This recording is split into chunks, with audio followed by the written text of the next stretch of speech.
seja muito bem-vindo a mais um conteúdo aqui do Questões da Qualidade. Hoje temos mais um vídeo que fala sobre organização de processos e no vídeo de hoje nós vamos abordar a questão do retrabalho. Ao longo desse vídeo eu vou esclarecer para você o que é o retrabalho e também vou abordar algumas questões que são muito importantes para a gente pensar os nossos processos e adotar atitudes que vão nesse sentido, no sentido de eliminar o retrabalho e organizar melhor os nossos processos, ok? E já para a gente ir direto ao ponto, eu trago aí um conceito curtinho, objetivo do que é retrabalho. E como você já consegue visualizar aí na sua tela, retrabalho é quando você precisa fazer de novo algo que já tinha sido feito. Você gastou energia, você gastou tempo, você gastou recursos para fazer alguma coisa e aí no fim das contas você chega à conclusão de que aquilo não está bom, aquela entrega não tem qualidade e aí você precisa fazer o quê? Gastar novamente tempo, gastar novamente energia, gastar novamente recursos para que você então faça aquilo mais uma vez para que ele seja entregue de fato como é esperado. Retrabalho é, em outras palavras, esforço duplicado. E é um esforço que, importante, não gera valor novo. É um esforço que você faz para entregar aquilo que já deveria ter sido entregue na primeira vez que você fez. Então, é um esforço que apenas corrige algo que não saiu como deveria ser, como eu disse, na primeira vez. Essa é mais uma forma de explicar o que é o retrabalho.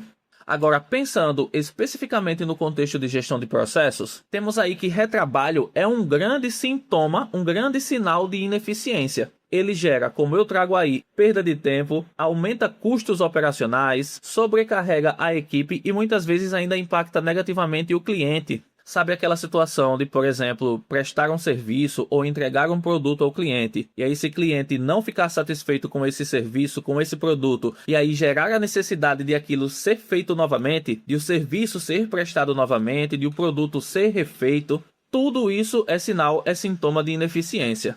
O que seria ser eficiente com relação à gestão de processos? Ser eficiente nesse contexto é justamente estabelecer um fluxo de trabalho para que a entrega seja feita da melhor maneira possível e que seja feita da melhor maneira possível na primeira vez, sem a necessidade de fazer tudo novamente, sem a necessidade de gastar recursos adicionais, sem perder tempo, sem gastar energia além do necessário. Ser eficiente é isso. E aí, quando a gente tem retrabalho, a gente tem justamente perda de tempo, aumento de custos, sobrecarga de equipe, enfim, uma série de coisas que convergem justamente para esse ponto, o ponto da ineficiência. Agora, pensando em causas do retrabalho, por que o retrabalho acontece, a causa mais apontada por gestores, e aí eu vou abrir um parênteses antes de continuar, eu vou falar aqui de gestores que não costumam olhar para os seus processos de uma maneira crítica, não costumam fazer uma análise crítica, do contexto produtivo aí do seu dia a dia. Esses gestores geralmente costumam apontar o erro do colaborador como a principal causa do retrabalho. Esses gestores aí, confortavelmente, no seu trono, na sua cadeira de presidente, olham lá para a situação e dizem, quem foi que executou essa questão aí? Quem foi que prestou o serviço? Quem foi que produziu tal coisa?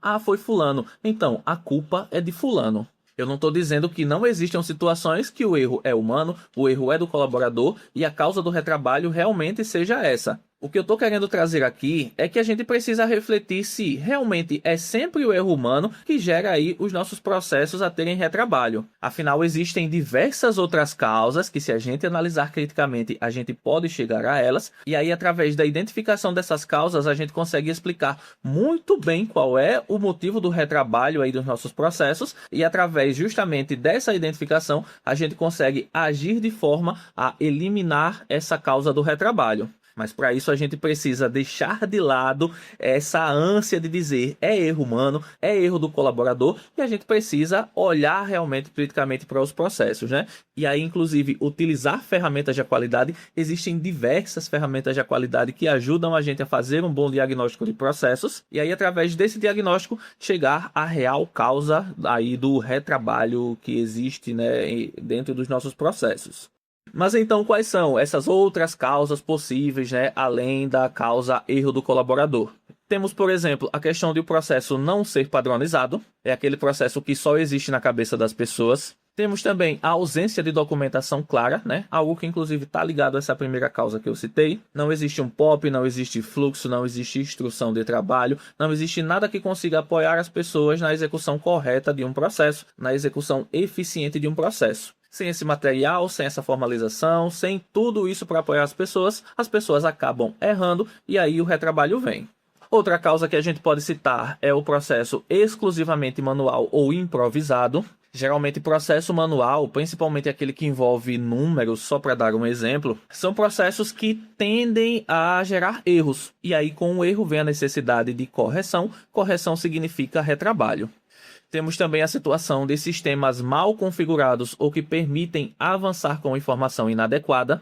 Pois é, esse é um exemplo de que, mesmo a gente tendo tecnologia, uma tecnologia avançada, uma tecnologia de ponta, se a gente não fizer um bom uso dela, a gente pode aí ter retrabalho como consequência.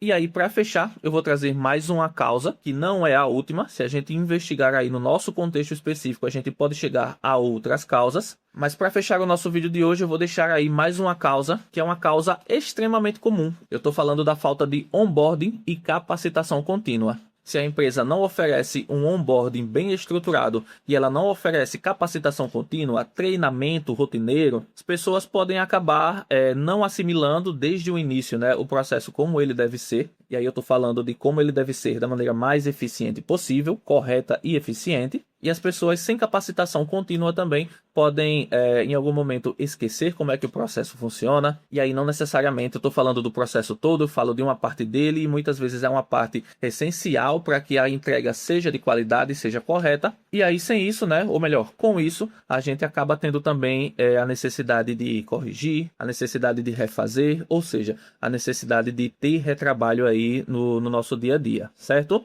Por hoje eu vou ficando por aqui. Peço que se você gostou desse vídeo, você o curta, comente aí abaixo se você tiver alguma dúvida, alguma questão a acrescentar, compartilhe esse vídeo com alguém que você acha que precisa conhecer esse tema e não se esquece de se inscrever aqui no canal, né? Se inscreve porque dessa forma, sempre que sair um vídeo novo aqui no canal, você vai receber ele em primeira mão, vai conhecer o tema e com certeza vai melhorar aí a sua rotina, melhorar o seu trabalho, ok? Então é isso, eu fico por aqui, a gente vai se vendo então nos próximos vídeos aqui do Questões da Qualidade. Abraço, sucesso aí com o seu trabalho e até mais.